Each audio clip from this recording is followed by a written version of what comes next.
저는 이 본문의 말씀을 가지고 하나님 중심의 신앙이란 제목으로 은혜를 좀 나누고자 합니다.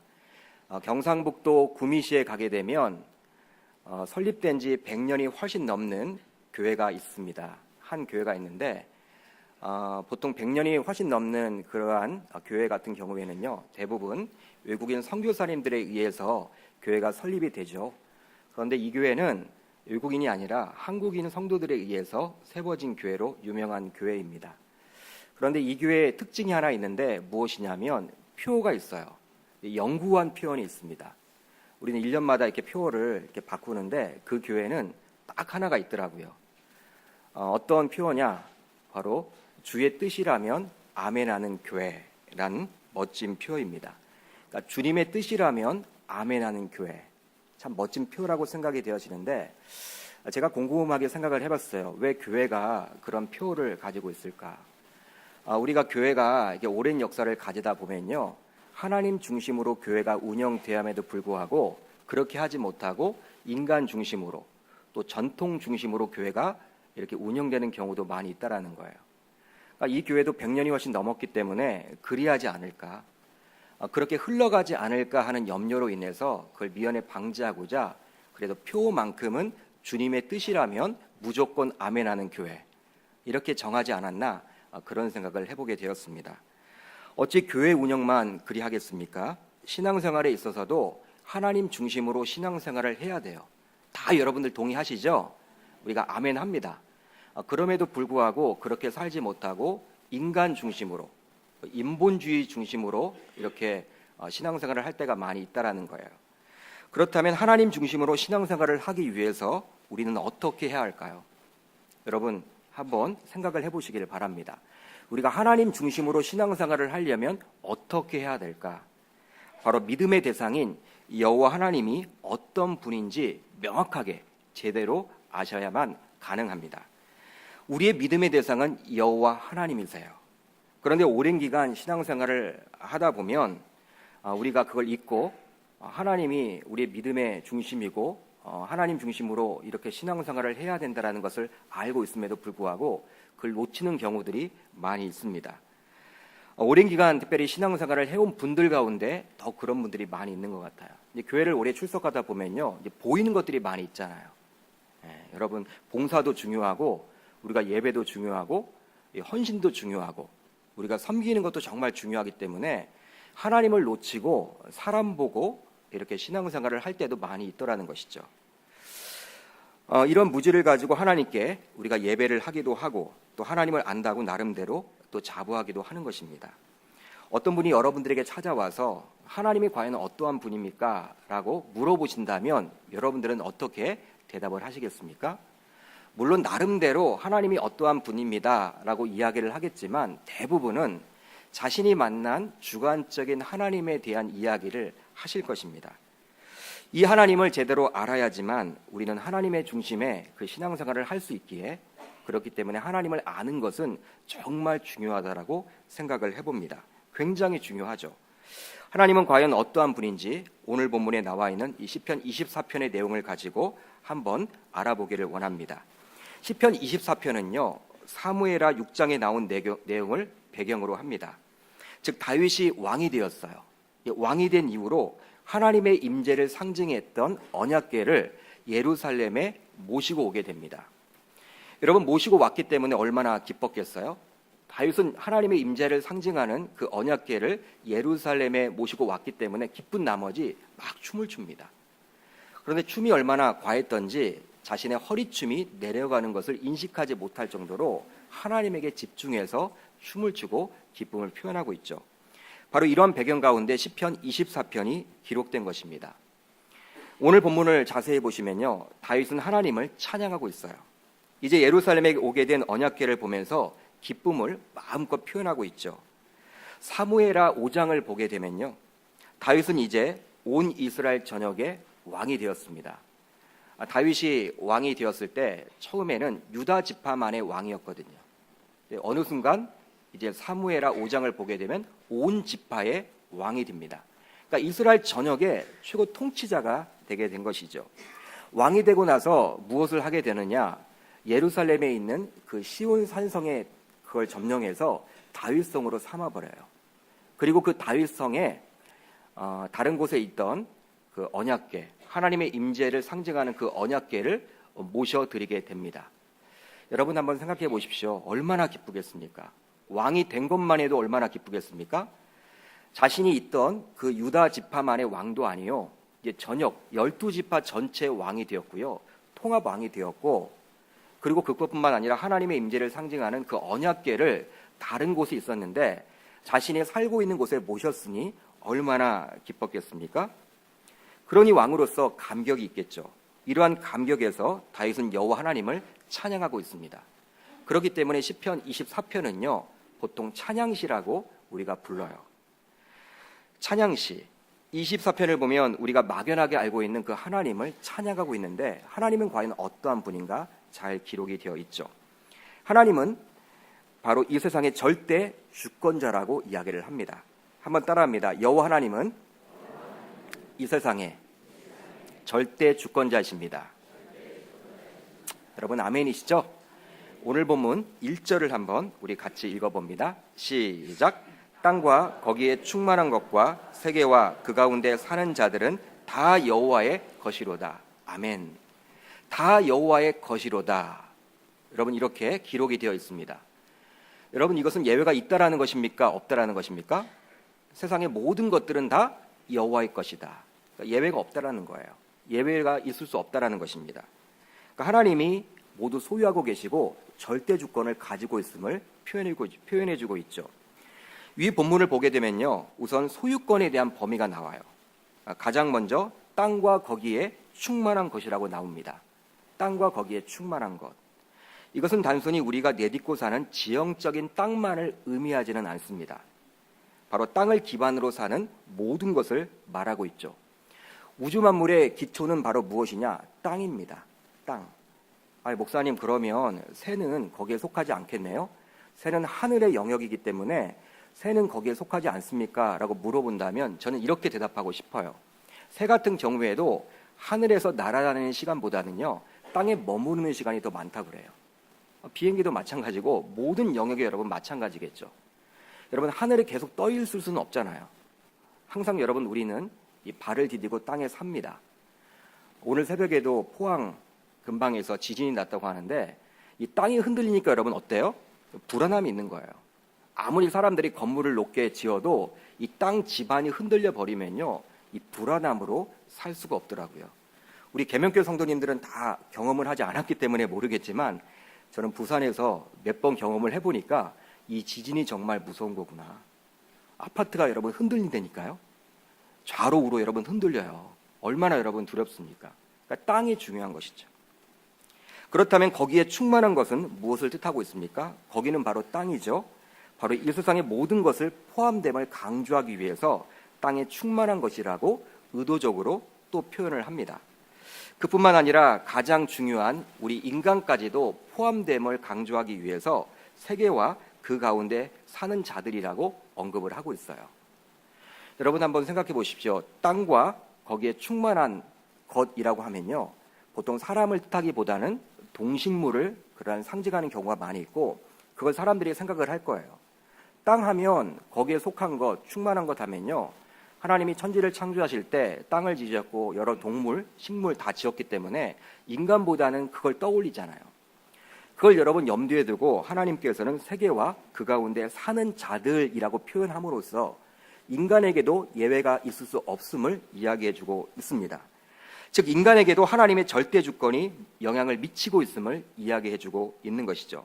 사랑하는 성도 여러분, 우리의 믿음의 대상으로 여기는 하나님은 저와 여러분들을 포함하여 이 세상의 모든 것을 주관하시고 소유하시고 절대 주권을 가지고 계신 분인 줄 믿으시기를 바랍니다.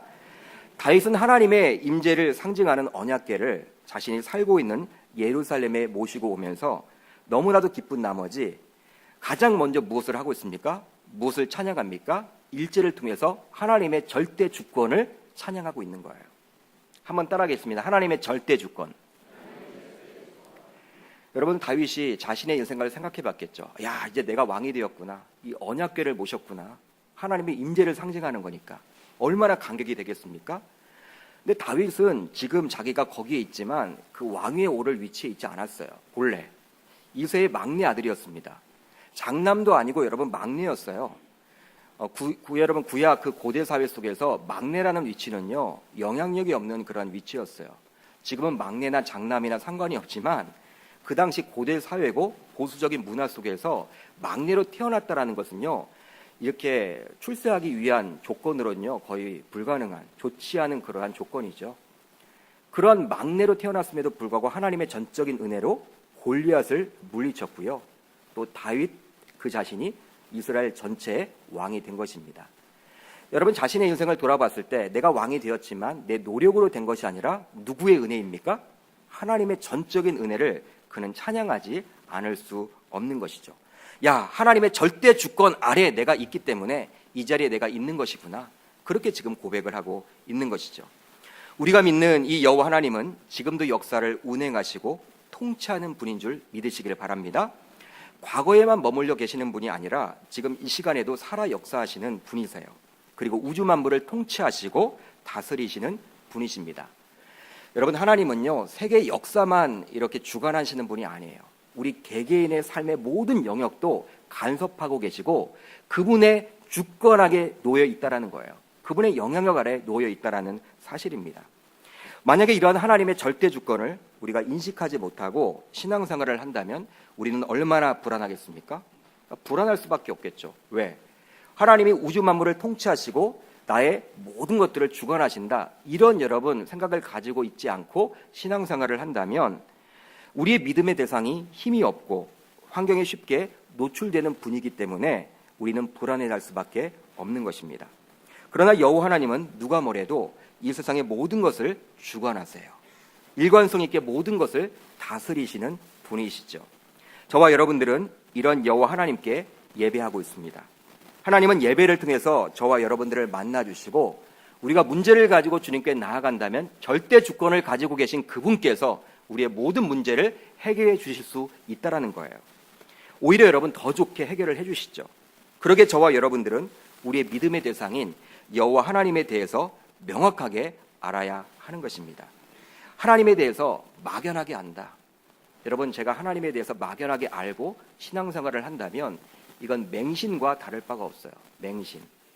보통 이단 사이비 종교에 이렇게 속한 분들, 거기에 빠져 있는 분들을 보게 되면 교주의 가르침에 무조건 어떻게 합니까? 따르죠. 아멘 하죠, 여러분. 교주가 여러분들 신이라고 이야기를 해도 그게 믿는 거예요. 그게 바로 맹신 아닙니까? 여러분 우리들도 마찬가지라는 거예요. 우리가 신앙생활을 하는데 하나님에 대해서 명확하게 하나님이 과연 누구다? 이 성경에서 어떻게 이야기를 하고 있다? 이걸 알지 못하고 신앙생활을 한다면 바로 우리도 맹신도처럼 될 수 있다는 거예요. 저와 여러분들은 특별히 사랑하는 계명교회 온 성도님들은 하나님이 나의 절대 주권을 가지고 있는 분인 줄 믿고 그걸 가지고 신앙생활을 해나감으로 말미암아 맹신도가 아니라 하나님이 기뻐하시는 신자의 모습 갖추시기를 주님의 이름으로 축복합니다. 한편 우리 계명교회는요 한 분도 없을 거예요.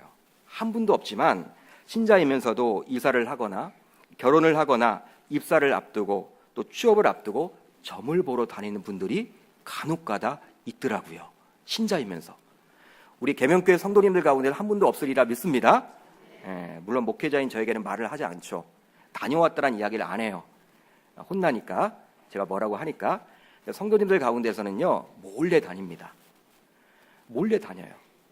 여러분 기독교인 인구가 많아지면요 점점 절집은 문을 닫아야 되는데 절집도 왕성하게 된다는 것은요 기독교 신자 가운데서도 절집에 출입하는 분들이 있습니까 없습니까? 있음을 반증하는 거 아니겠습니까? 자신이 교제하는 분들에게는 이야기를 하더라고요. 용한 곳에 갔다 왔다. 주일날은 예배하면서도 이번에 2018년도 우리 아들 운세를 보니까 잘 될 것 같다. 여러분 이렇게 이야기하는 분들이 있더라고요. 왜 이런 분들이 생겨날까요? 바로 우리가 믿는다라는 여호와 하나님에 대해서 제대로 알지 못하기 때문이죠. 하나님이 어떠한 분인지 명확하게 안다면 하나님은 이러한 분이다 명확하게 성경에 나와 있는 그 내용을 알고 있다면 어떻게 사람이 신자가 점을 보러 다닐 수가 있겠습니까? 하나님에 대해서 명확하게 알지 못한 상태에서 예배하고 봉사하고 구제하고 선교하기 때문에 점을 보러 다니는 거겠죠. 따라서 기독교인에게 있어서 가장 중요한 것은 예배가 아니에요. 기도가 아닙니다. 봉사가 아닙니다. 선교가 아닙니다. 헌신이 아니에요. 바로 무엇입니까? 바로 우리의 믿음의 대상인 여호와 하나님에 대해서 바르게 아는 것입니다. 여러분, 이것을 아는 상태에서 우리가 예배해야 돼요. 하나님에 대해서 알고 있는 상태에서 선교해야 합니다. 하나님을 알고 구제해야 합니다. 하나님을 알고 헌신하시고 봉사하셔야 하는 것이죠. 저는 교육자이기 때문에 몇 년에 한 번 정도 이사를 다니는 경우들이 많이 있었습니다. 여러 군데 살았어요. 그것도 여러분 감사한 일이죠. 뭐 교회를 옮길 때마다 뭐 이사를 가게 되고, 또 한 교회 안에서도 주인이 나가라고 해서 나가는 경우도 있었고, 여러 이사를 여러 번 다녔어요. 이사를 다닐 때 저는 손 없는 날이 아니라 손 있는 날 이사를 갔습니다. 저는 여러분 처음에 손 있는 날, 손 없는 날 그런 얘기가 뭔지를 몰랐어요.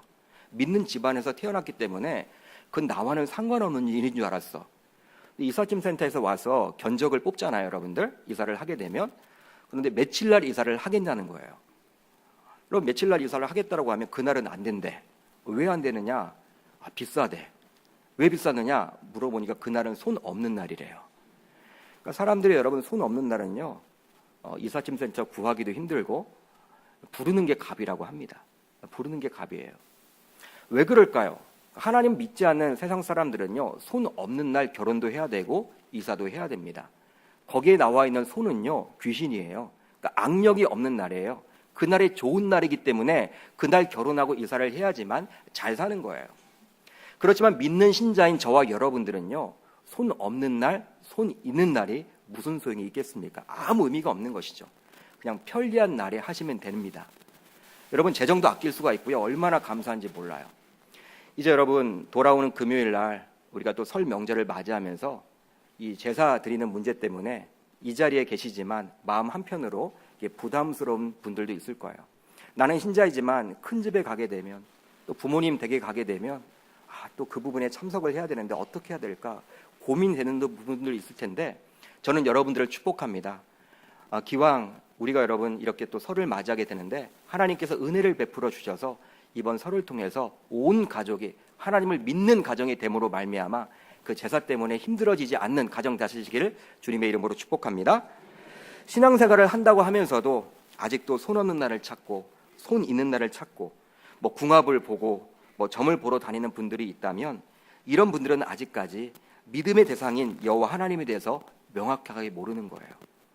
여러분, 세상 사람들이 미신 이야기를 하죠. 미신 여러분 아시죠? 미신 같다. 그런데 우리가 신앙생활을 해나가는 데 있어서 여호와 하나님이 과연 어떠한 분인지 성경의 가르침대로 우리가 알지 못한다면 우리가 미신적인 신앙을 해나갈 수밖에 없는 거예요.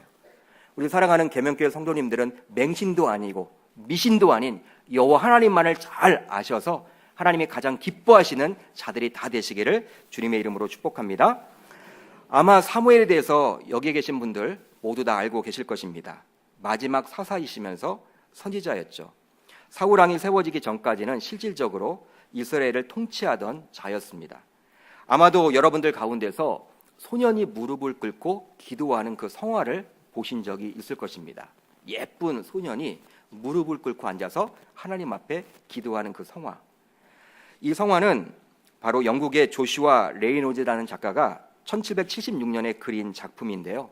우리가 주로 보았던 곳이 어디였냐면 이 택시 운전석이나 이 고속버스나 이 관광버스, 시내버스 운전석에 있는 곳에서 주로 보셨죠. 진품에는 없었던 오늘도 무사히라는 글씨를 거기에 적어놨고, 여러분 그 그림, 기도하는 그 광경을 여러분 아마 보셨을 거예요. 보셨죠? 여러분들 다 기억을 하실 텐데, 아마도 운전하시면서 매일매일 안전을 기원하는 것 아닌가 생각을 해봅니다. 바로 그 성화에 나온 주인공이 바로 사무엘이에요. 어린 사무엘, 기도하는 그 모습이죠. 어릴 적부터 믿음 생활을 철저하게 했던 사무엘, 그런 사무엘이 있기까지 어머니 한나가 있었습니다. 그 한나가 어떠한 분인지 그녀의 기도를 보면 알 수가 있는데, 사무엘상 2장을 보게 되면 한나의 기도가 잘 기록이 되어 있어요. 보통 성도의 신앙을 보려면요, 신앙의 수준을 보려면 그 기도하는 것을 보면 알 수 있다고 하지 않습니까? 마찬가지로 이 한나의 기도도 바로 사무엘상 2장에 잘 기록이 되어 있죠. 사무엘상 2장 6절로 8절을 우리 한번 같이 읽어보도록 합니다. 시작. 여호와는 죽이기도 하시고 살리기도 하시며 쏠에 내리기도 하시고 거기에서 올리기도 하시는도다.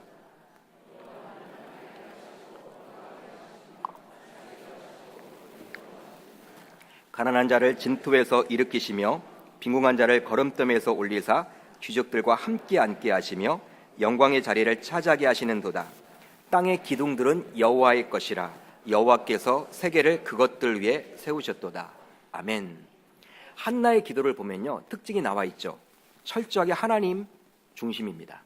하나님이 자신의 생사 여탈권과 부귀영화를 책임져 주시는 분으로 기록을 하고 있어요. 고백을 하고 있죠. 즉 절대 주권이 자신에게 달려있는 것이 아니라 누구에게 달려있다? 창조주 여호와 하나님에게 달려있음을 그는 고백하고 있습니다.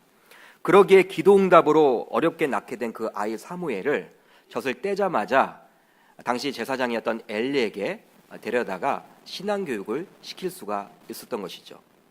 여러분, 사무엘상 2장을 보게 되면요, 그 1장과 2장의 내용을 보게 되면 하나님 앞에 기도하면서 서원을 합니다.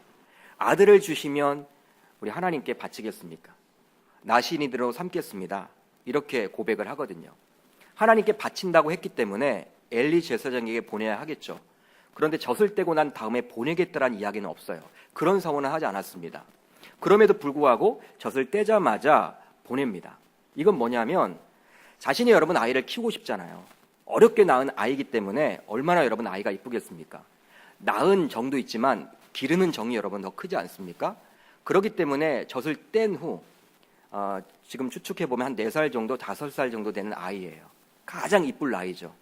지금처럼 뭐 100일 지나서 젖을 떼고 뭐 돌 돼서 젖을 떼는 것이 아니라 그 당시에는요, 한 5살 정도까지 젖을 먹었기 때문에 젖을 떼었다라는 것은요, 여러분 가장 이쁠 때예요.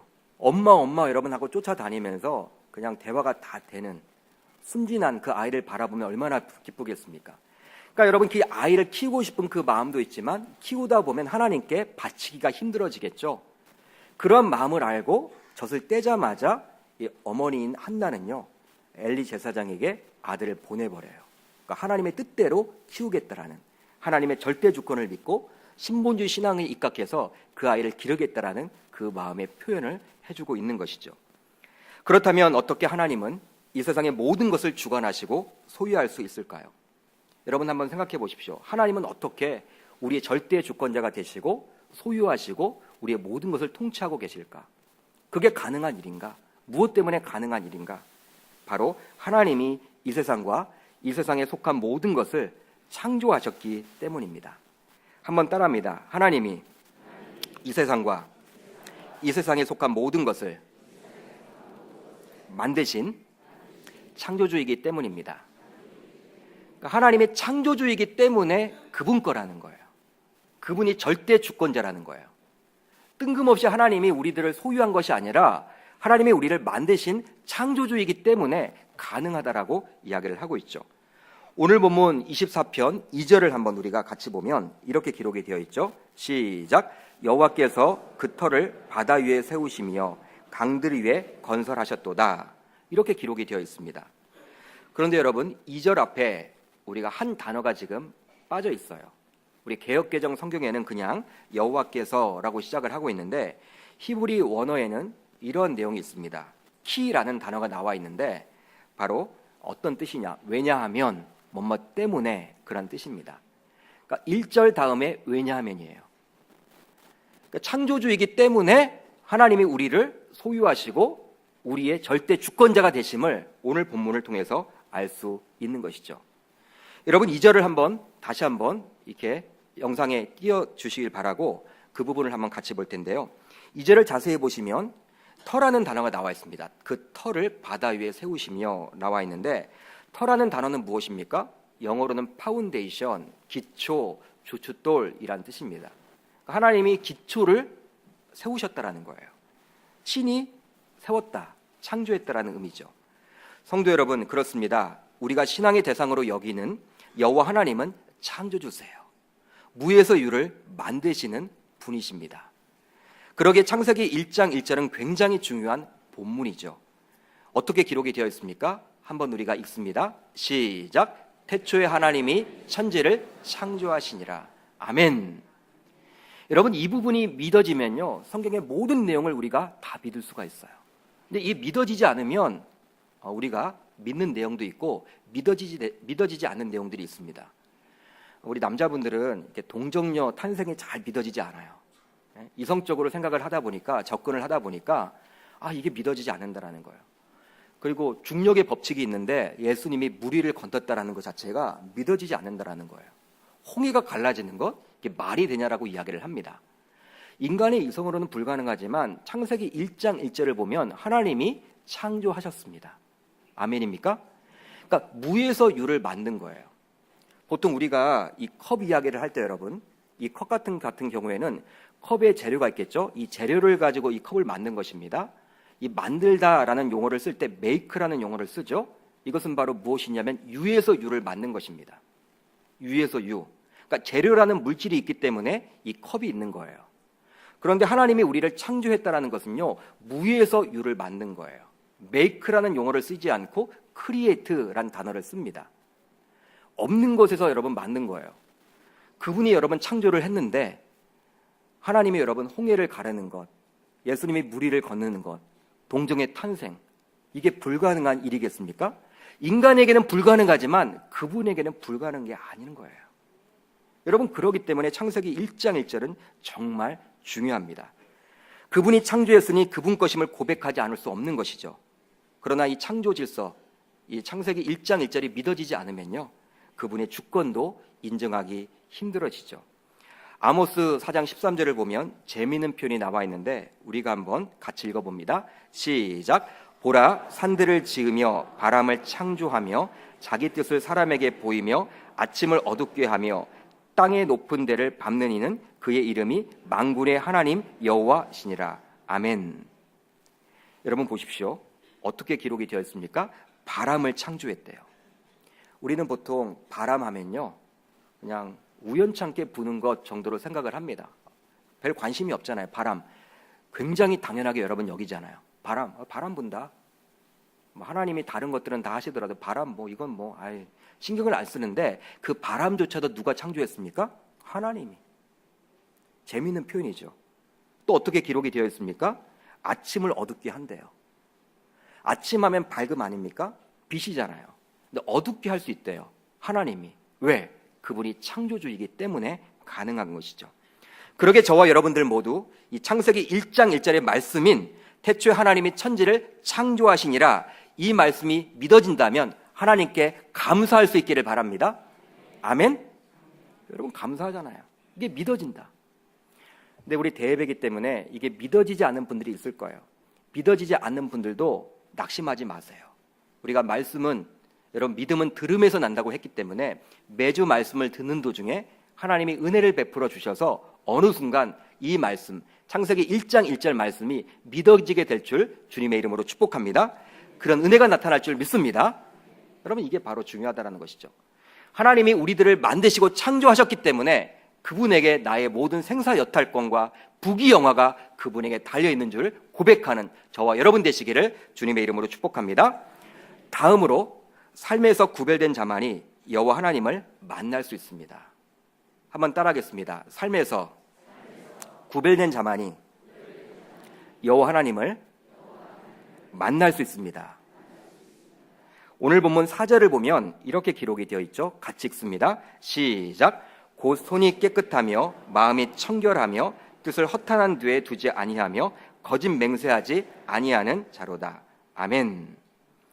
여기에 나와 있는 손이라는 단어가 나와 있는데, 손은 행위를 상징합니다. 행위. 그러니까 손이 깨끗하다라는 것은 뭐예요? 바로 깨끗한 삶을 이야기하는 것이겠죠. 깨끗한 행동을 이야기하는 것입니다. 한편 마음은요, 사람의 내면을 이야기해요. 내면의 자세를 이야기하고 상징한다라고 우리가 할 수가 있습니다. 그러니까 마음이 청결하다라는 것은 무엇이냐면, 외면적인 행동뿐만 아니라 내면적으로도 사악한 생각을 버리고 은밀하게 죄를 범하지 아니하는 것을 의미하는 거예요. 그러니까 마음속으로 죄를 짓지 아니하는 깨끗함을 이야기할 때 마음이 청결하며 라고 이야기를 합니다. 허탄이란 말은요, 이 세상의 것들에 지나치게 탐닉하는 헛되고도 어리석은 욕심을 의미하고 있고, 그리고 거짓 맹세는 자신의 말을 지키지 않은 불성실한 태도를 이야기합니다. 한마디로 이 사절은 무엇을 뜻하느냐? 바로 세상 사람들과는 달라야 한다라는 거예요. 달라야 한다. 그러니까 세상이 추구하는 방식이 아니라 구별되어야 함을 이야기하고 있는 것이죠. 세상은 권모술수를 여러분 이렇게 능합니다. 권모술수가 판을 쳐요. 결과만 좋으면 좋은 거예요. 과정은 필요 없습니다. 예? 여러분 돈을 벌 때도 세상은 여러분 어떻게 합니까? 돈만 많이 벌면 된다. 그 과정은 무시하는 경우들이 많아요. 윤리 도덕은 사라집니다. 돈 앞에서는. 여러분 승진하기 위해서, 성공하기 위해서 그러한 여러분 권모술수가 판을 치고 있죠. 그러나 여호와 하나님과 인격적인 만남을 가지려면 세상의 방식과는 달리 내적으로 외적으로 깨끗해야 합니다. 청결해야 하는 것이죠. 구별되어 살아야 하는 것입니다. 왜 그렇습니까? 바로 하나님의 속성이 거룩이기 때문에 그리하는 거예요. 오늘 본문 3절을 한번 우리가 보겠습니다. 여러분 24편 3절을 같이 읽습니다. 시작. 여호와의 산에 오를 자가 누구며 그의 거룩한 곳에 설 자가 누구인가? 한번 계속 띄워주시면 좋겠는데, 여호와의 산에 오를 자가 누구며 그의 거룩한 곳에 설 자가 누구인가? 지금 물어보고 있는데 우리들에게 이건 뭐예요? 나 여호와 하나님을 만나려면 어떻게 해야 되느냐? 그 말이에요. 여호와의 산에 오를 자, 그리고 그의 거룩한 자의 곳에 설 자. 그러니까 나를 만나려면 어떻게 해야 되느냐? 어떤 자만 나를 만날 수 있느냐? 그걸 지금 묻고 있죠. 그런데 이 3절을 보시면요, 거룩한 곳이라고 나와 있습니다. 그의 거룩한 곳. 그러니까 자신이 거룩한 사람임을, 거룩한 자임을 우리 하나님께서 친히 말해주고 있는 것이죠. 하나님이 거룩한 분임을 고백해주고 있는 거예요. 레위기 20장 26절을 보면요, 이렇게 기록을 하고 있습니다. 너희는 나에게 거룩할지어다. 이는 나 여호와가 거룩하고 내가 또 너희를 나의 소유로 삼으려고 너희를 만민 중에서 구별하였음이니라. 아멘. 내가 거룩하니 너희들도 거룩하라. 우리 주님의 이야기예요. 사랑하는 성도 여러분, 여호와 하나님은 거룩한 분임을 잘 표현해주고 있죠. 저와 여러분들이 여호와 하나님을 만나려면 삶 속에서 그러기 때문에 거룩하게 살아야 하는 것입니다. 여러분, 거룩하게 사는 것은 무엇입니까? 우리가 예배를 거룩하게 드려야 한다.